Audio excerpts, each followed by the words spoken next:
Thailand सरकार द्वारा आज हरियाणा सरकार के साथ एक वेबिनार का आयोजन किया गया। इस वेबिनार की अध्यक्षता हरियाणा के गृह एवं स्वास्थ्य मंत्री अनिल विज ने की। ये वेबिनार एक वीडियो कॉन्फ्रेंसिंग के माध्यम से करीब 3.5 घंटे तक चला, जिसमें थाईलैंड सरकार द्वारा कोविड काल के दौरान अपनी स्वास्थ्य व्यवस्था के बारे में बताया गया। थाईलैंड में वैक्सीनेशन की तीसरी डोज लगाई जा रही है। कोरोना के नए डेल्टा वेरिएंट के बारे में भी कई सवाल किए गए, जिसकी जानकारी देते हुए हरियाणा के गृह एवं स्वास्थ्य मंत्री अनिल विज ने मीडिया से बातचीत की। थाईलैंड सरकार का मानना था कि भारत में हरियाणा ऐसा प्रदेश है जिसने कोरोना काल में अपना काम बखूबी निभाया है।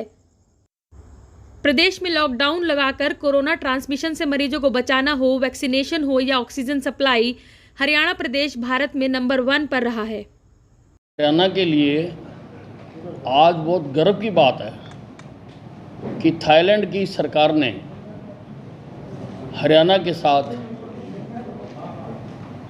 वेबिनार करके हरियाणा में हमने कोविड को कैसे नियंत्रित किया, क्या क्या हमने कदम उठाए, हमारे डॉक्टर्स ने क्या क्या मेडिसिन्स दी, कैसे हमने अपनी टेस्टिंग कैपेसिटी को बढ़ाया, किस प्रकार से हमने वैक्सीनेशन की और 1,40,00,000 लोगों तक हम वैक्सीनेशन कर चुके हैं। ये लगभग 1:30 बजे से 5 बजे तक लंबा सेमिनार हुआ है। इसमें थाईलैंड के पूर्व उप प्रधानमंत्री सुवित खुनखिची और थाईलैंड के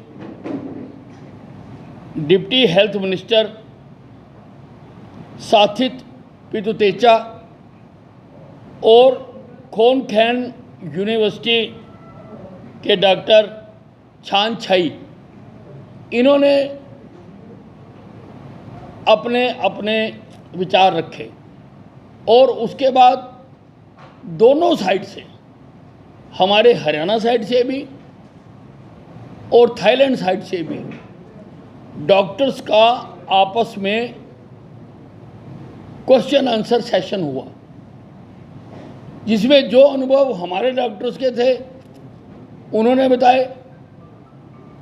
इसमें प्रमुख रूप से हमारे पीजीआई के डॉक्टर्स भी शामिल थे और हमारे मैदांता जो एक प्रमुख अस्पताल है हमारा, वहाँ की डॉक्टर सुशीला कटारिया भी थी। पीजीआई के सीनियर डॉक्टर ध्रुव चौधरी थे। हमारी डीजीए हेल्थ वीना सिंह थी। हमारे एनएचएम के एमडी प्रभजोत सिंह थे, डॉक्टर वीके बंसल थे। इन सारों ने अपने अपने विचारों से क्या क्या हमने तैयारियां की, किस किस प्रकार से हम पग पग करके आगे बढ़े और हमने इस पर नियंत्रण किया। और तीसरी वेव संभावित जिसको कहा जाता है कि अगर है और अगर वो आ रही है तो उसको रोकने के लिए हम क्या कदम उठा रहे हैं, किस प्रकार से हम ऑक्सीजन के मामले में हरियाणा को आत्मनिर्भर कर रहे हैं और ब्लैक फंगस के बारे में भी हमने क्या हमारा ट्रीटमेंट प्रोटोकॉल रहा, वो भी हमारे डॉक्टर्स ने, हेड ऑफ द डिपार्टमेंट ने, जो पीजीआई रोहतक के हैं, उन्होंने अपने विचार शेयर किए। मैं समझता हूँ कि ये जो सेमिनार हुआ है, इससे सीखने के लिए कोई भी जगह हो सकती है। ऐसा नहीं है कि वही हमसे जानेंगे, हमने भी उनसे बहुत कुछ बातें जानी हैं और दोनों का, हरियाणा का भी और थाईलैंड का भी, इसमें बहुत लाभ होगा कोरोना बीमारी को ख़त्म करने के लिए, इससे मानवता का बचाव करने के लिए। हाँ, मेरी समझ से सारे देश में हरियाणा पहला राज्य है जिसके साथ किसी विदेशी सरकार ने इस प्रकार का वेबिनार किया है। कुछ और कंट्री अगर इस तरह से आते हैं जो वर्क हुआ है? नहीं, जो भी हमारा एक्सपीरियंस रहा है, हम वर्ल्ड में किसी के साथ भी शेयर करने के लिए तैयार हैं। सर किसी तरह की विजिट की भी बात हुई है कि थाईलैंड के डॉक्टर यहाँ आए, हमारे डॉक्टर नहीं, ऐसा नहीं हुआ, पर हमने ऑफर की है कि अगर किसी भी प्रकार की उनको आवश्यकता हो तो वी आर प्रिपेयर्ड।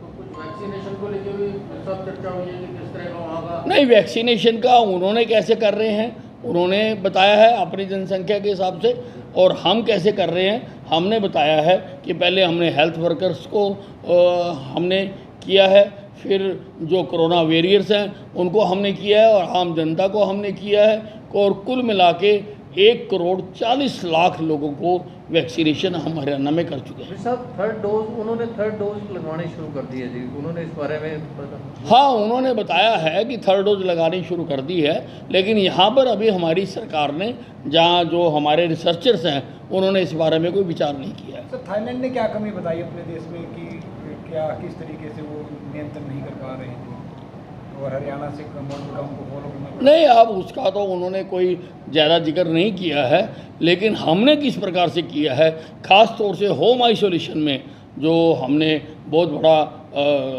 जो हरियाणा में मैं समझता हूँ सारे देश में भी हरियाणा में होम आइसोलेशन का जो हमने मॉडल अडॉप्ट किया उसका हमने उनको बताया, और उसको उन्होंने बहुत अप्रिशिएट किया।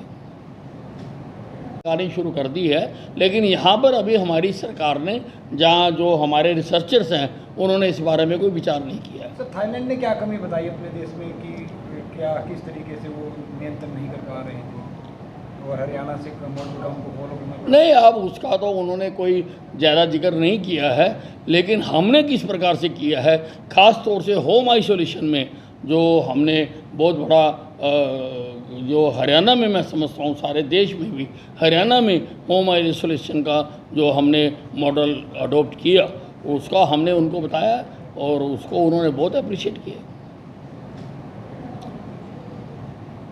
सर भविष्य में क्या इस तरह का उन्होंने? नहीं, अगर कोई भी, मैंने आपको बताया कि अगर ये भी दोबारा करना चाहेंगे, और ये कि डॉक्टर्स का आपस में एक बार इंटरेक्शन हो जाती है तो ये एक दूसरे से फिर कनेक्टेड रहते हैं।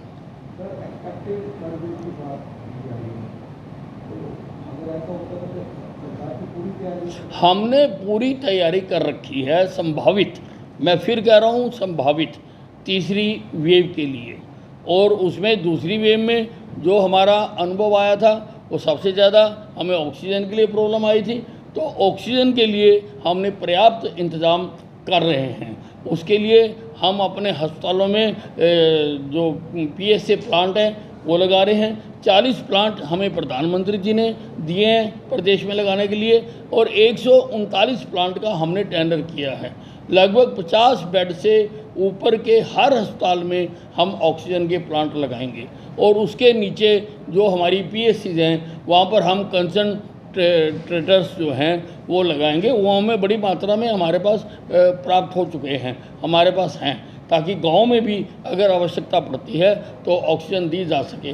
और प्राइवेट अस्पतालों को भी हमने आदेश जारी कर दिए हैं कि उनको अपनी ज़रूरत के मुताबिक अपने ऑक्सीजन जनरेशन प्लांट लगाने पड़ेंगे, नहीं तो हम उनकी मान्यता रद्द कर देंगे।